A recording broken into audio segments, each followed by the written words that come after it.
Welcome to part number 3 on how to sustainably conquer binge eating for good. So inside of part 1, I talked about the importance of eliminating your binge urges, not giving into them so that they stop popping up. So foundational. Like that is critical. So important. Part 2, I talked about being able to get back in tune with your hunger and fullness cues so that you can stop your overeating, because typically what ends up happening is once you have less urges, less binges, you might find yourself still overeating. So that is really part 2. Now, part 3 is you have to work through your nighttime mindless emotional snacking, because I know that you can eat super healthy for the most part, like throughout the day. Like throughout the day, it's pretty easy for you. But then come the evenings, especially after dinner, especially after a long day of work, I know that you are just eating and you're not even hungry. It's habitual. Your kids go to bed and it's like, oh, I finally get me time. You've associated me time with eating in the evening. You feel like you need this reward, right? It's like, oh, finally, like at the end of the day, like I finally just get to just eat to kind of self-soothe. And you have to work through your nighttime eating, because it doesn't just impact your evenings, right? Like, of course, yes, obviously, if you're feeling really good all day, you're eating super healthy, and then come the evening, you're spending the last hour, mindlessly snacking. That's preventing you from spending time with your partner. That's preventing you from actually filling up your own cup. That's preventing you from actually unwinding, getting a good night's sleep, because you might actually end up going to bed a little bit later, because now you have to digest your food, and then maybe that throws off your sleep. Maybe you don't even have a good sleep. Maybe you had something sugary before you go to bed. So you might be even tossing and turning, and just, again, going to bed later. But that doesn't just impact your evenings. That impacts how you feel the next day. So maybe you end up even sleeping in because you went to bed later. Maybe you're still full or, bloated from, how much you ate. So then that's going to impact. Maybe you don't do your morning routine, or you don't go for that walk in the morning, or maybe you don't do your workout in the morning. Right? It impacts how you feel the next day. You might even be like, do I have breakfast? Do I not? Do I wait? Do I eat?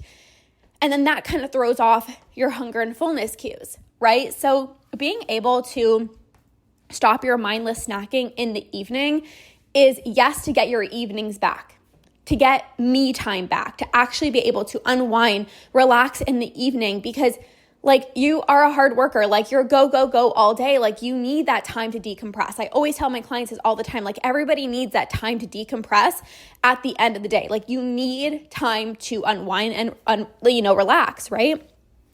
But if you aren't actually unwinding, if you're not actually relaxing, if you're not actually getting me time and filling up your own cup, this is also when you feel burnt out. This is also when you feel exhausted. Right? Again, you go to bed later, it impacts your next day. So it impacts the evening, and it also impacts how you feel, how you work out, how you show up even the next day. So this is why it is one piece of the puzzle of conquering binge eating. If you are able to not give in to your urges during the day, but you're still mindlessly snacking in the evening, it's going to keep these cycles going. So you have to work through your nighttime, whether it's binging, whether it's emotional eating, whether it's mindless snacking. You have to be able to work through that. Now, a few things that are going to be able to really support you with this is, the first thing is, I talked about me time in the evening, right? We all need that me time in the evening. But if you are someone who doesn't have me time throughout the day, right? So maybe you're back-to-back meetings, or you're doing this, you're running errands, you feel like you can't slow down, and you're just constantly go all the time, and you don't have that time to fill up your cup during the day, then of course it's going to feel like you need that me time even more. I want to say almost desperately in the evening, right? But again, because you're so tired, you're not going to have the desire to take a bath. You're not going to have the desire to read a book. You're not going to have the desire to really do much except just eat. And I remember experiencing this, like I used to, when we had our fitness studio back in the day, it's like, I would be there first thing, like 6 a.m, get home around like 8 or 8:30. And, yes, of course I did things for myself during the day, but it wasn't really like intentional, right? It was more like go for the walk because you have to go for a walk, or, like hurry up and eat your meal so that you can get on to the next thing.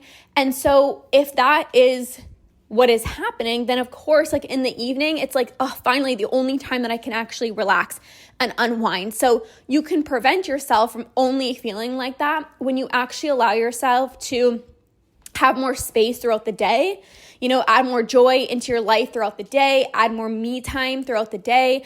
I talk about this so often about like, just taking some time for yourself. Like even if you have a lunch break, and you take 5 minutes to eat your lunch, well, that's not really time for you. So again, you're going to need that me time even more in the evening compared to, having a bit more time to have your lunch, maybe getting outside, getting some fresh air. That is really going to be supportive. The other thing as well too, which changes the game for literally all my clients, and it really supported me on my journey too, is prioritizing satisfaction. I talk about this all of the time. Like, are you actually leaving your meals feeling like, yes, that was really good?